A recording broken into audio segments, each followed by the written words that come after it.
నమస్తే welcome to doctors time. Psoriasis దీర్ఘకాల పాటు బాధించే చర్మ సమస్య. కొందరికి జన్యుపరమైన సమస్యలతో, మరికొందరికి వంశపారపర్యంగా వచ్చే వ్యాధి సోరియాసిస్. అలాగే చర్మ సమస్యలు కూడా ఒక్కసారి వస్తే దాని నుండి అనేక సమస్యలు వస్తూ ఉంటాయి. ఇక సోరియాసిస్కు ప్రధాన కారణాలేంటి, చర్మ బొల్లి సమస్యలను ఎలా తగ్గించుకోవాలి, హోమియోపతిలో ఎలాంటి చికిత్సా విధానం ఉంది, ఇలాంటి విషయాలు మనతో చెప్పడానికి హోమియోకేర్ ఇంటర్నేషనల్ వైద్యులు డాక్టర్ సమీరా గారు ఉన్నారు. నమస్తే అండి, welcome to our studio. So ఇవాళ రేపు అంటే సోరియాసిస్ వస్తే చాలా వరకు కొంతమందిలో అంటే ఇన్ఫీరియారిటీ కాంప్లెక్స్ డెవలప్ అవుతుంది. అసలు బయటికి రాలేరు, మాట్లాడలేరు, ఎవరితో కలవలేరు. సో సోరియాసిస్ రావడానికి అసలు ప్రధానంగా ఏ రీజన్స్ అవుతాయి? జనరల్గా సోరియాసిస్ అనేది దీర్ఘకాలమైన స్కిన్ డిసీజ్ అని మనం చెప్పుకోవచ్చు. అంటే కొంచెం క్రానిక్గా రన్ అవుతూ ఉంటుంది స్కిన్ డిసీజ్ అనేది. ఇది ఒక ఆటో ఇమ్యూన్ డిసీజ్ అని కూడా మనం అంటాం. ఆటో ఇమ్యూన్ డిసీజ్ అంటే ఏంటంటే మన బాడీ ఇమ్యూన్ సెల్స్ అనేవి మనం ఓన్ హెల్తీ సెల్స్ మీద ఫైట్ చేస్తూ ఉంటాయి. అంటే డిసీజ్ కెపాసిటీ అనేది ఎక్కువగా అయిపోతూ ఉంటుంది అనమాట. ఇది ఎందువల్ల వస్తుందంటే ఫ్యామిలీలో జెనెటిక్స్ వల్ల కానీ, ఫ్యామిలీ హిస్టరీలో ఎవరికన్నా ఉన్నా కానీ ఇది పాస్ ఆన్ అయ్యే ఛాన్స్ ఎక్కువగా ఉంటుంది. సో మన జనరల్ హెల్తీ స్కిన్ సెల్స్ అనేవి 28 to 30 డేస్ మధ్యలో కొత్త స్కిన్ సెల్ ప్రొడక్షన్ అయ్యి నార్మల్ స్కిన్ ఫామ్ అవుతూ ఉంటుంది అండ్ ఓల్డ్ స్కిన్ అనేది షెడ్ ఆఫ్ అవుతూ ఉంటుంది అనమాట. బట్ సోరియాసిస్ పేషెంట్స్కి ఏమవుతుందంటే ఈ స్కిన్ సెల్ ప్రొడక్షన్ అనేది ర్యాపిడ్గా అయిపోతుంటుంది, అంటే ఫాస్ట్గా అయిపోతుంటుంది. వితిన్ 3 to 5 డేస్లోనే కొత్త స్కిన్ సెల్ ఫామ్ అవుతూ ఉంటుంది. సో అక్కడ ఒక థిక్ ప్యాచ్ లాగా ఫామ్ అయిపోతూ ఉంటుంది. ఆ ప్యాచ్ అనేది పెద్దగా పెరుగుతూ పోతూ ఉంటుంది అండ్ టచ్ చేసిన వెంటనే, ఇచ్చింగ్ చేసిన వెంటనే రాలడం జరుగుతూ ఉంటుంది. ఇది చాప పొట్టులాగా రాలుతూ ఉంటుంది. చాలా మందికి స్కేలింగ్ ఎక్కువగా ఉంటుందన్నమాట. సో ఇది జెనెటిక్ హిస్టరీ వల్ల వన్ ఆఫ్ ద రీజన్ మెయిన్గా ఫామ్ అవుతుంది. అండ్ వన్ పార్ట్లో స్టార్ట్ అయితే హోల్ బాడీకి స్ప్రెడ్ అయ్యే ఛాన్సెస్ ఖచ్చితంగా ఉంటుంది. అండ్ దీనికి కొన్ని ట్రిగరింగ్ ఫ్యాక్టర్స్ కూడా ఉంటాయి. ఆటో ఇమ్యూన్ డిసీజ్ ఎందుకు వస్తుందంటే మనకు పాస్ట్ హిస్టరీలో ఏదైనా స్ట్రెస్ ఎక్కువగా తీసుకున్నా కానీ, ఏదైనా షాక్కి గురైనా కానీ, ఎక్సెసివ్ డిప్రెసివ్ కంపార్ట్మెంట్ ఎక్కువైనా కానీ ఇలాంటి ఆటో ఇమ్యూన్ డిసీజెస్ వచ్చే ఛాన్సెస్ ఖచ్చితంగా ఉంటుందన్నమాట. కొన్ని ట్రిగరింగ్ ఫ్యాక్టర్స్ లైక్ ఆల్కహాల్ కానీ, స్మోకింగ్ కానీ, ఎక్కువగా నాన్ వెజ్ తీసుకోవడం కానీ, ఈ సెడెంటరీ లైఫ్ స్టైల్కి మనం అలవాటు పడడం కానీ కంటిన్యూస్ చేస్తూ ఉన్నప్పుడు ఈ డిసీజ్ అనేది ప్రోగ్రెస్ అయ్యే ఛాన్స్ ఎక్కువగా చూస్తూ ఉంటాం మనం. అంటే అలాగే సోరియాసిస్ గురించి మీకు ఎటువంటి సమస్యలు ఉంటే స్క్రీన్ మీద కనబడుతున్న నెంబర్లకి కాల్ చేయాలి. 040231036871695501199. సో డాక్టర్ సమీరా, అంటే జనరల్గా ఇప్పుడు సోరియాసిస్ వస్తున్నప్పుడు మన హోమియోకేర్ ఇంటర్నేషనల్కి అంటే తీసుకుంటాం, వాళ్ళకి ఏమైనా హిస్టరీ పరంగా కూడా అంటే మిగతా సమస్యలు ఏవైనా ఉండుండొచ్చు, వాళ్ళకి హెల్త్ పరంగా కూడా క్రానిక్ డిసీజెస్ ఉంటాయి లైక్ డయాబెటీస్, బీపీ ఇలాంటివి. సో అలాంటి వాళ్ళకి ఇప్పుడు ఇక్కడ మనం యూస్ చేయడం వల్ల, ఈ టాబ్లెట్స్ ఇవ్వడం వల్ల అంటే ఎలాంటి ప్రాబ్లమ్స్ ఏమైనా వచ్చే ఛాన్స్ ఉందా? ఓకే, కొంతమందికి మోస్ట్ ఆఫ్ ద పేషెంట్కి ఒక డిసీజ్ కాకుండా ఆల్టర్నేట్గా వేరే లాంగ్ టర్మ్ క్రానిక్ డయాబెటీస్ కానీ, హైపర్ టెన్షన్ కానీ, కొంతమంది కార్డియాక్ పేషెంట్స్ కూడా ఉంటారు. సో ఆ మెడిసిన్స్ మనం all of a sudden stop చేయలేము. సో అది లాంగ్ టర్మ్లో రన్ అవుతూ ఉంటుంది. అలాంగ్ విత్ దోస్ మెడిసిన్స్ మీరు ఒక ½ an hour 1 hour గ్యాప్లో మన హోమియోపతిక్ మెడిసిన్ కూడా తీసుకుంటే ఎలాంటి సైడ్ ఎఫెక్ట్ అనేది మీకు ఉండదు. ఈ డిసీజ్ మీ బాడీ ఇమ్యూన్ సిస్టమ్ని నార్మలైజ్ చేయడానికి అండ్ కాన్స్టిట్యూషనల్ మెడిసిన్ అంటాం మనం. Constitutional medicine is nothing but me past history, me psychological history, me mental status, me sedentary life style, me life style ఎలా ఉందో అన్ని నోట్ చేసుకొని అకార్డింగ్లీ ట్రీట్మెంట్ అనేది start చేస్తూ ఉంటాం. ఫర్ ఎగ్జాంపుల్ ఇప్పుడు సోరియాసిస్ పేషెంట్ ఉన్నారు, వాళ్ళు పాస్ట్లో ఎక్స్టర్నల్ ఆయింట్మెంట్స్ కానీ, అప్లికేషన్స్ కానీ ఎక్కువగా తీసుకుంటూ ఉంటారు. దానివల్ల వాళ్ళకి అప్పుడు క్లియరెన్స్ అయినా కానీ ఆఫ్టర్ 1 year కానీ 2 years కానీ ఈ సిమ్టమ్స్ అని మళ్ళీ రీఅపియర్ అవ్వడం చూస్తూ ఉంటాం. ఇందాక మనం ట్రిగరింగ్ ఫ్యాక్టర్స్ గురించి చెప్పుకున్నాం. సో ఆ ట్రిగరింగ్ ఫ్యాక్టర్స్ ఎప్పుడైతే లైఫ్లో వస్తూ ఉంటాయో అవి మళ్ళీ ఎక్కువ అవ్వడం చూస్తూ ఉంటారు. సో ఇలా ట్రిగర్ అవ్వకుండా ఉండాలంటే కొంచెం లాంగ్ టర్మ్ మీరు ఎప్పుడైతే హోమియోపతిక్ ట్రీట్మెంట్ ఇలా న్యాచురల్ మెడిసిన్స్ వాడినప్పుడు మళ్ళీ రివర్ట్ బ్యాక్ అవ్వకుండా ఉంటుంది. కరెక్షన్ అనేది, జీనోమిక్ కరెక్షన్ అనేది జరుగుతూ ఉంటుంది ఓవర్ టైం. సో మీ డయాబెటీస్ తీసుకున్నా కానీ దానివల్ల ఏమైనా సైడ్ ఎఫెక్ట్స్ ఉన్నాయి. ఇప్పుడు ఫర్ ఎగ్జాంపుల్ డయాబెటిక్ పేషెంట్స్కి కాళ్ళల్లో మంటలు ఇవన్నీ ఉంటూ ఉంటాయి. అలాంగ్ విత్ మెడిసిన్స్ వాడుతున్నా కానీ HbA1c అనేది నార్మలైజ్ అవ్వకుండా ఉంటుంది. సో ఆ మెడిసిన్కి ఈ మెడిసిన్కి కలిపి కూడా మీరు హోమియోపతి యూస్ చేసుకోవచ్చు. ఎలాంటి సైడ్ ఎఫెక్ట్స్ అయితే ఖచ్చితంగా ఉండవు. అలాగే ఇప్పుడు సోరియాసిస్ కంటే ఎలాంటి డైట్ ఫాలో అవ్వాలి? ఓకే, జనరల్గా సర్టన్ డిసీజెస్కి ఏంటంటే మనం ఎప్పుడైతే డైట్ ఫాలో అవుతూ ఉంటామో ఒక 20% ఆఫ్ ద డిసీజ్ అక్కడే కరెక్షన్ అయిపోతుంది అనమాట. సోరియాసిస్ ఇస్ స్కిన్ కంప్లైంట్ కాబట్టి స్కిన్కి రిలేటెడ్. ఇప్పుడు ఫర్ ఎగ్జాంపుల్ అందరు బాడీ టైప్స్ ఒకలాగా ఉండవు. కొంతమందికి ఒక ఫుడ్ తిన్న వెంటనే, సర్టన్ ఫుడ్స్ తిన్నాక ఏంటంటే అగ్రవేషన్ జరుగుతుంది, అంటే ఆ ఎరప్షన్స్ అనేవి పెద్దగా అవుతూ ఉంటాయి. సో మీ బాడీ టైప్కి ఎలాంటి ఫుడ్ మీకు పడట్లేదు అనేది నోట్ చేసుకొని ఆ ఫుడ్ ఐటమ్స్ అనేవి అవాయిడ్ చేస్తూ ఉండాలి. బట్ జనరల్గా సోరియాసిస్ ఉన్న వాళ్ళు ఏంటంటే నాన్ వెజ్ తినడం తగ్గించాలి. లేదా కంప్లీట్గా స్టాప్ చేయడం ఈస్ ఐడియల్ అనమాట. సీ ఫుడ్ మాత్రం కంప్లీట్గా అవాయిడ్ చేయాలి. కొంతమందికి విత్ సీ ఫుడ్ ఇచ్చింగ్ ఎక్కువ అయ్యే ఛాన్సెస్ ఎక్కువగా ఉంటాయి. అండ్ వాటర్ ఇంటేక్, మన స్కిన్కి కూడా హైడ్రేషన్ అనేది చాలా ఇంపార్టెంట్. సో వాటర్ ఇంటేక్ కూడా మనం అట్లీస్ట్ ఒక 2 to 3 లీటర్స్ ఇన్ డే తీసుకుంటూ ఉండాలి. అండ్ ఫ్లూయిడ్ ఇంటేక్ ఎక్కువగా తీసుకుంటూ ఉండాలి. అండ్ అగ్రవేషన్స్ మోస్ట్లీ చూసుకున్నట్టయితే మనకి సమ్మర్లో ఎక్కువ అయిపోతుంది. Summer and winter, extreme summer లేకపోతే ఎక్స్ట్రీమ్ వింటర్లో. సమ్మర్లో ఎందుకంటే డ్యూ టు డీహైడ్రేషన్, వాటర్ తక్కువగా తీసుకోవడం వల్ల డీహైడ్రేషన్ వల్ల స్కిన్ ప్యాచెస్ ఎక్కువగా అయిపోతూ ఉంటాయి. వింటర్లో ఎందుకు ఎక్కువ అవుతుందంటే మనకి వింటర్లో దాహం ఎక్కువ అవ్వదు, వాటర్ ఇంటేక్ తీసుకోము, స్కిన్ డ్రైనెస్ ఎక్కువ అవుతుంది. ఎప్పుడైతే డ్రైనెస్ ఎక్కువ అవుతుందో ఇచ్చింగ్ ఎక్కువ అవుతుంది. ఇచ్చింగ్ చేసిన కొద్దీ ఏంటంటే ఆ ప్యాచ్ ఊడిపోయి అక్కడ రెడ్ ప్యాచ్ లాగా మీకు కనిపిస్తుంటుంది. సో వాటర్ ఇంటేక్ అనేది మెయింటైన్ చేయాలి. కుకింగ్ ఆయిల్స్ కూడా మీరు ఇంట్లో రీయూజ్ చేసుకోకుండా ప్రాపర్లీ హెల్దీ ఆయిల్స్ అనేవి యూస్ చేసుకోవాలి. ఎక్స్టర్నల్ అప్లికేషన్స్కి మీరు కోకోనట్ ఆయిల్ కానీ, ఆలివ్ ఆయిల్ కానీ, వ్యాజ్లిన్ కానీ, లిక్విడ్ పారాఫిన్ కానీ ఇలాంటి న్యాచురల్గా యూస్ చేసుకుంటూ ఇంటర్నల్ మెడిసిన్స్తో పాటు ఇలాంటి డైట్ రిస్ట్రిక్షన్స్ అనేవి చేస్తూ ఉండాలి. అండ్ డైటరీ ప్రోడక్ట్స్ కూడా కొంచెం అవాయిడ్ చేయడం ఈజ్ ఐడియల్ అని మనం చెప్పుకోవచ్చు. అలాగే ఇప్పుడు సోరియాసిస్ అంటే చర్మం పైన ఏ భాగాలపై వస్తుంది? అన్ని స్కిన్ ఎలర్జీ డిసీజెస్కి సోరియాసిస్కి ఏంటి డిఫరెన్స్? ఓకే, జనరల్గా స్కిన్ ఎలర్జీస్లో మోస్ట్ కామన్ది మనకు అటికేరియా అని మనం చెప్పుకోవచ్చు. అటికేరియా అంటే ఇప్పుడు సర్టన్ ఫుడ్స్ తిన్న తర్వాత కానీ, లేకపోతే కొంతమందికి ఫుడ్స్ ఏం తినకుండా, ఏం లైఫ్ స్టైల్లో చేంజ్ లేకుండా కానీ దద్దుర్లు లాగా ఫామ్ అవుతూ ఉంటాయి. ఈ దద్దుర్లు ఏంటంటే కొంత పాటు సమయం వరకు వచ్చి వెళ్ళిపోతూ ఉంటుంది. ఒక 1 hour మీకు దద్దులు వచ్చినా మెడిసిన్ తీసుకున్న తగ్గుతుంది. కొంతమందికి వితౌట్ మెడిసిన్ కూడా వితిన్ అన్ అవర్ సబ్సైడ్ అవ్వడం చూస్తూ ఉంటాం. బట్ సోరియాసిస్లో ఏంటంటే డ్రై ఎరప్షన్ అనేది ఉంటుంది. మీరు మెడిసిన్ వాడిన వెంటనే మీకు తగ్గడం అనేది జరగదు, కొంచెం డ్యూరేషన్ వరకు పడుతుంది సోరియాసిస్ తగ్గడానికి. ఆ ప్యాచ్ అనేది చాలా థిక్గా ఉంటుంది అండ్ పెయిన్ఫుల్గా ఉంటుంది, కూర్చున్నట్టు అవ్వడం ఇలాంటివి జరుగుతూ ఉంటాయి. ఇది దీర్ఘకాలంగా నడుస్తూనే ఉంటుంది. బట్ వింటర్ అండ్ సమ్మర్లో ఎక్కువ అవ్వడం జరుగుతూ ఉంటుంది. బట్ అటికేరియా అనేది ఇన్నర్ డే ఒకసారి రావడం, లేకపోతే ఫుడ్ తిన్న తర్వాత రావడం, ఇది సర్టన్ డిఫరెన్సెస్ ఉంటాయి అన్నమాట. అండ్ డయాగ్నోసిస్లో కూడా మీకు ఈజీగా అర్థమైపోతుంది సోరియాసిస్ ఏంటి అండ్ నార్మల్ ఎలర్జీస్ ఏంటి అని చెప్పి. మళ్ళీ సోరియాసిస్లో ఏంటంటే సర్టన్ టైప్స్ ఉంటాయి. టైప్స్ని బట్టి కూడా మీకు కర్వేచర్ అనేది డిఫరెంట్గా ఉంటుంది అనమాట. సోరియాసిస్లో టైప్స్ అనేవి మన కాజ్ అండ్ డ్యూరేషన్ బట్టి మనం టైప్స్ కింద డివైడ్ చేసామన్నమాట. దాంట్లో first thing is plaque psoriasis, లేకపోతే సోరియాసిస్ వల్గారిస్ అని కూడా మనం చెప్పుకోవచ్చు. ఇది mostly 90% of the psoriasis patients దీని కిందకే వస్తారు. మోస్ట్లీ ఈ సమస్యతోని బాధపడుతూ ఉంటారు. దీంట్లో డ్రైనెస్ ఎక్కువ ఉంటుంది, స్కేలింగ్ ఎక్కువ ఉంటుంది. మోస్ట్లీ ఇది ఏ పార్ట్లోనే రావచ్చు, బట్ అబ్డామిన్, బ్యాక్, హ్యాండ్స్ లేకపోతే లెగ్స్లో ఎక్కువగా చూస్తూ ఉంటాం మనం. అండ్ ది అదర్ థింగ్ ఏంటంటే గటెడ్ సోరియాసిస్ అనమాట. గటెడ్ సోరియాసిస్లో ఏంటంటే ఒక వాటర్ డ్రాప్ లాగా, నీటి చుక్కలాగా మీకు ఎరప్షన్ అనేది ఫామ్ అవుతుంది. అది రెడ్ కలర్గా ఫామ్ అయిపోయి లేటర్ పార్ట్స్కి స్ప్రెడ్ అయ్యే ఛాన్సెస్ ఎక్కువగా ఉంటుంది. ఇది మోస్ట్లీ మనకు పామ్స్లో ఎక్కువగా చూస్తుంటాం, లేకపోతే బ్యాక్ మీద ఎక్కువగా చూస్తుంటాం అనమాట.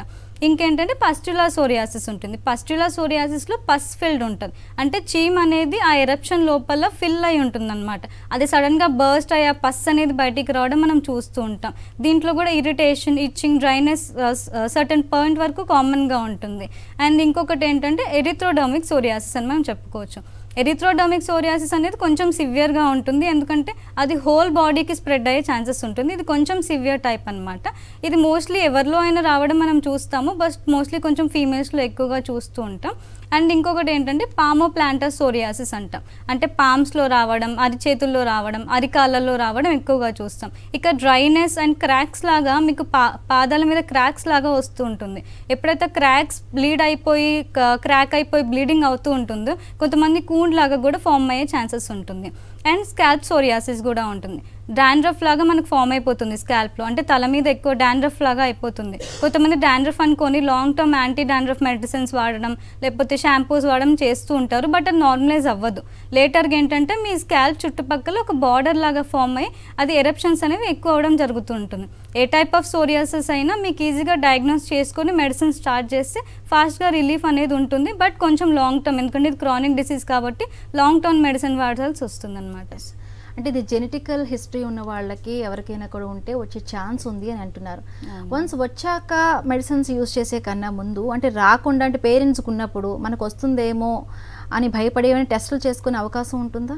ఓకే, జనరల్లీ సోరియాసిస్లో ఏంటంటే ఎలాంటి టెస్ట్లు అనేది ఎక్కువగా ఉండవు. బట్ ఈ కైండ్ ఆఫ్ సోరియాసిస్ వచ్చింది అని మనకి ఎలా తెలుస్తుంది అంటే ఆన్ ద అపియరెన్స్. ఇందాక మనం చెప్పుకున్నాం టైప్స్ ఎలా ఉన్నాయని చెప్పి, అపియరెన్స్ని పట్టి ఉంటుంది. కొంతమంది స్కిన్ బయాప్సీ కూడా చేసుకుంటూ ఉంటారు.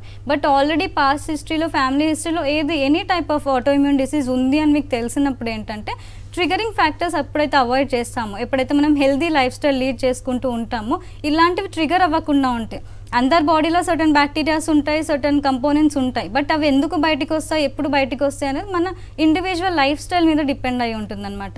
ఫర్ ఎగ్జాంపుల్ ఇప్పుడు ఒక employee sedentary life style lead చేస్తూ ఉన్నాడు, లాంగ్ టర్మ్ కూర్చుంటూ ఉంటారు, యాక్టివిటీ లేదు, ఎక్సర్సైజ్ లేదు అన్నప్పుడు సర్టన్ డిసీజెస్ ట్రిగర్ అయ్యి అవి ఎక్స్ప్రెషన్ కిందకి బయటకు వస్తుంది. అంటే మీకు కరెక్షన్ అవసరము అని బాడీ సిగ్నల్ ఇస్తుంది అనమాట.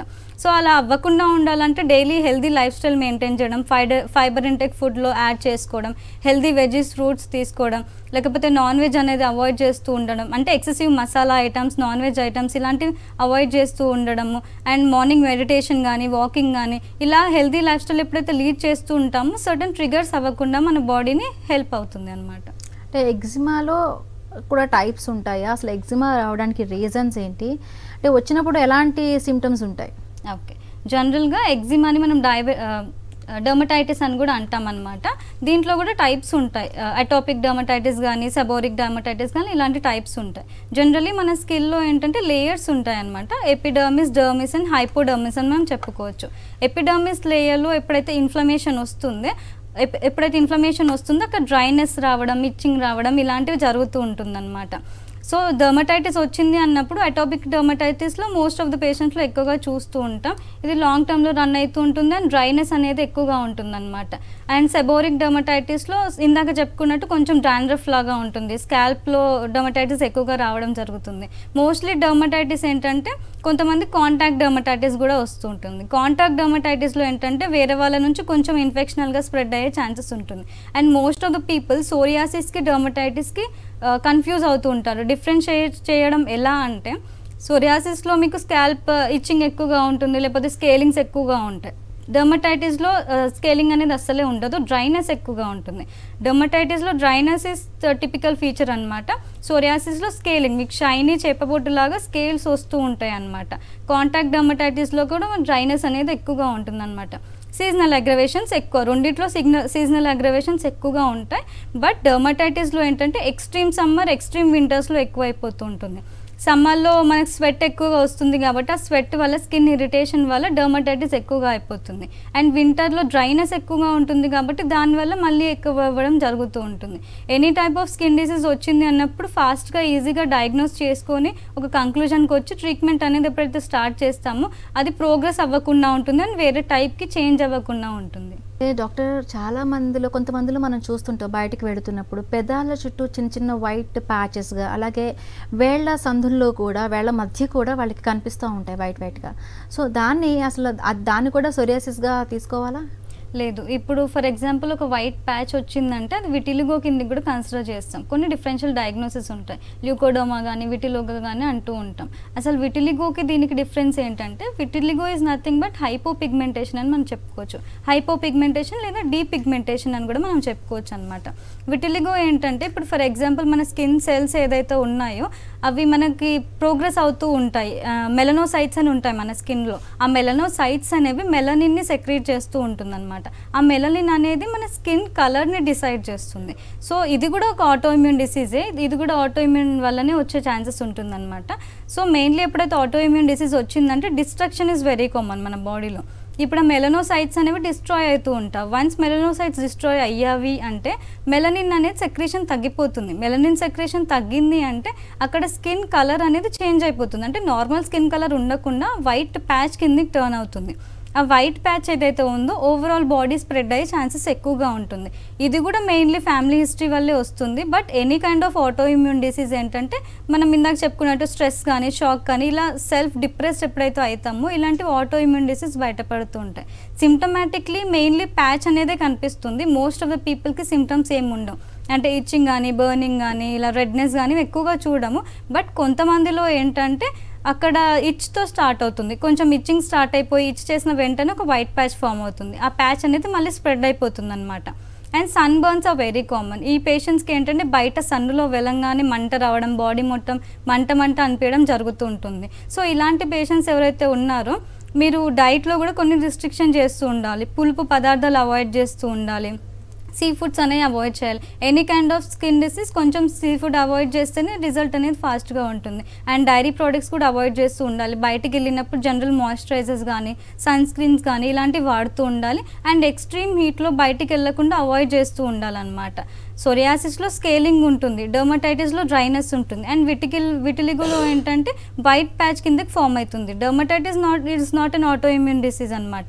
డర్మటైటిస్ అనేది జనరల్ డ్రైనెస్ వల్ల కానీ సర్టన్ ఫ్యామిలీ హిస్టరీలో ఉన్నా కానీ వచ్చే ఛాన్సెస్ ఉంటుందన్నమాట. బట్ విటిలిగో అండ్ సోరియాసిస్ అనేది ఆటో ఇమ్యూన్ డిసీజ్ కిందకి మనం తీసుకోవచ్చు.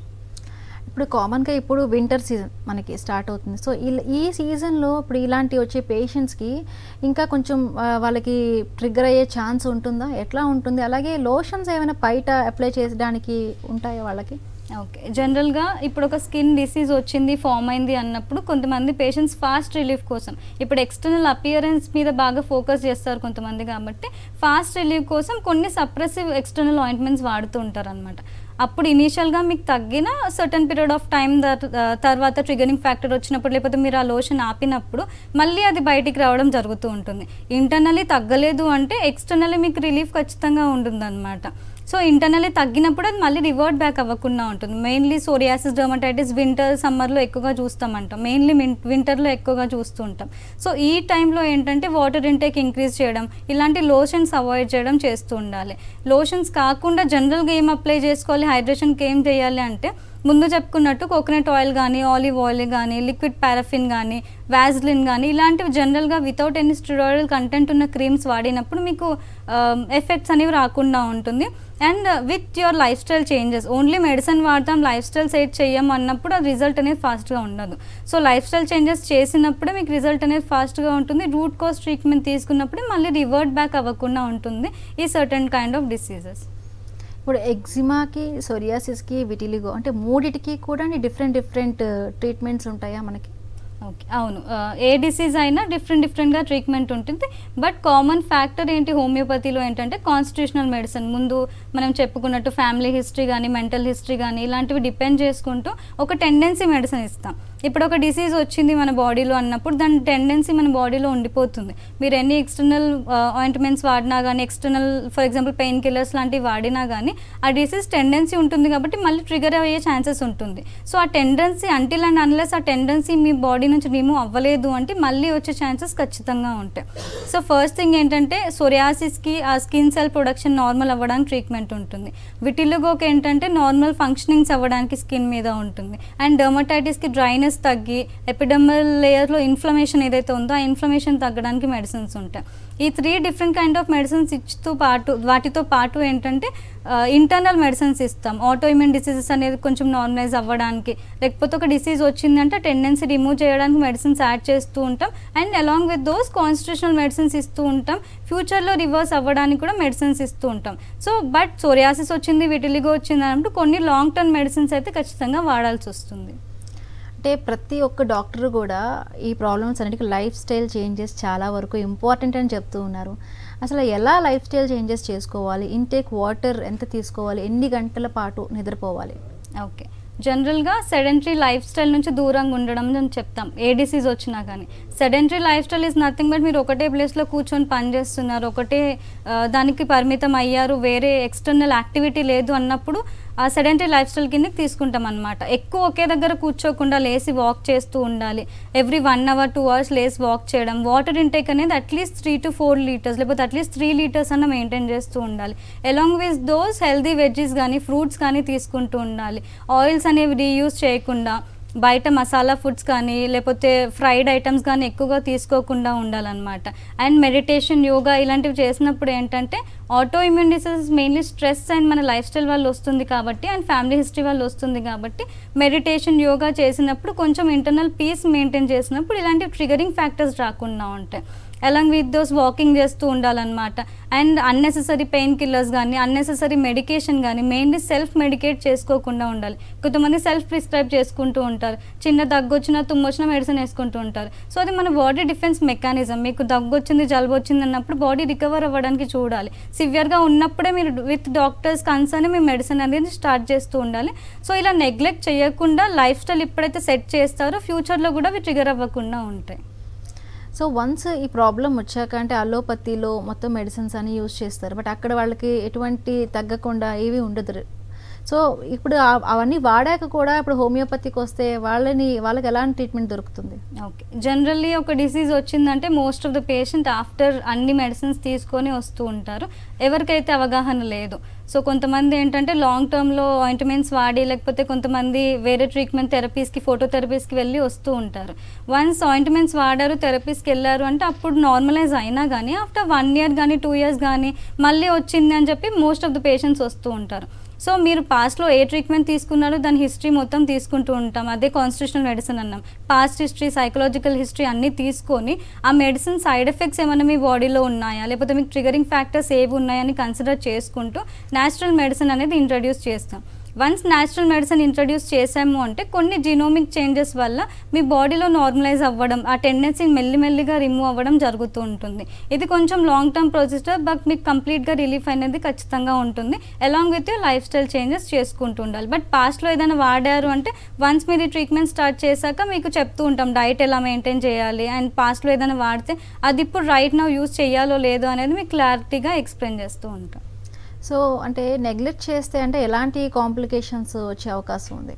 ఓకే, జనరల్గా ఒక డిసీజ్ వచ్చింది, మనం మెడిసిన్ తీసుకోలేదు లేకపోతే సర్టన్ లైఫ్ స్టైల్ చేంజెస్ చేయలేదు అంటే అది నెక్స్ట్ స్టేజ్కి వెళ్ళడాన్ని మనం కాంప్లికేషన్ అంటాం అనమాట. సో సోరియాసిస్లో కాంప్లికేషన్ ఏంటంటే 1 patchగా ఫామ్ అయింది, వేరే ఎరప్షన్గా టర్న్ అయ్యి వేరే సివియర్ టైప్ ఆఫ్ సోరియాసిస్. ఇప్పుడు టైప్స్ ఆఫ్ సోరియాసిస్ మనం ముందు చెప్పుకున్నాం. So 1 type of psoriasis severe sensitive టైప్కి టర్న్ అయ్యే ఛాన్సెస్ ఉంటుంది. అండ్ క్రాక్స్ వచ్చినప్పుడు బ్లీడ్స్ అయ్యే ఛాన్సెస్ ఉంటాయి. వన్స్ బ్లీడింగ్ అయింది అంటే డయాబెటీస్ పేషెంట్స్కి మళ్ళీ అది రికవర్ అవ్వడం కొంచెం కష్టంగా ఉంటుందన్నమాట. సో వన్ సప్రెషన్ అవుతుంది అన్నప్పుడు ఆ సోరియాటిక్ సప్రెషన్ అనేది ఆర్థరైటిస్కి టర్న్ అయ్యే ఛాన్సెస్ ఉంటుంది. And bone affections are very common. Psoriatic arthritis వచ్చింది అన్నప్పుడు స్వెల్లింగ్ అనేది చాలా ఎక్కువగా చూస్తూ ఉంటాం. స్వెల్లింగ్ కానీ పెయిన్ కానీ మార్నింగ్ స్టిఫ్నెస్ కానీ ఇది ఎక్కువగా ఉంటుంది. కొన్ని డెఫిషియన్సీస్ అవుతుంటాయి. స్కిన్ అనేది డిఫెన్స్గా మనకి వేస్టేజ్ అనేది బయటికి వస్తుంది స్వెట్ రూపంలో. సో దాంట్లో ఎరప్షన్స్ ఉన్నాయి అంటే దాని ఫంక్షనింగ్ అనేది కోల్పోతుంది అనమాట. ఫంక్షనింగ్ కోల్పోయింది అన్నప్పుడు వేస్టేజ్ అనేది సప్రెస్ అయిపోయి and certain disorders, vitamin deficiencies కూడా వచ్చే ఛాన్సెస్ ఉంటాయి. అయితే thank you so much doctor. Psoriasis అలాగే టైప్స్, ఎగ్జిమా టైప్స్ చాలా చక్కగా వివరించారు. సో చూసారు కదా, ఇది ఇవాల్టి డాక్టర్స్ టైం. కీప్ వాచింగ్ సాక్షి టీవీ.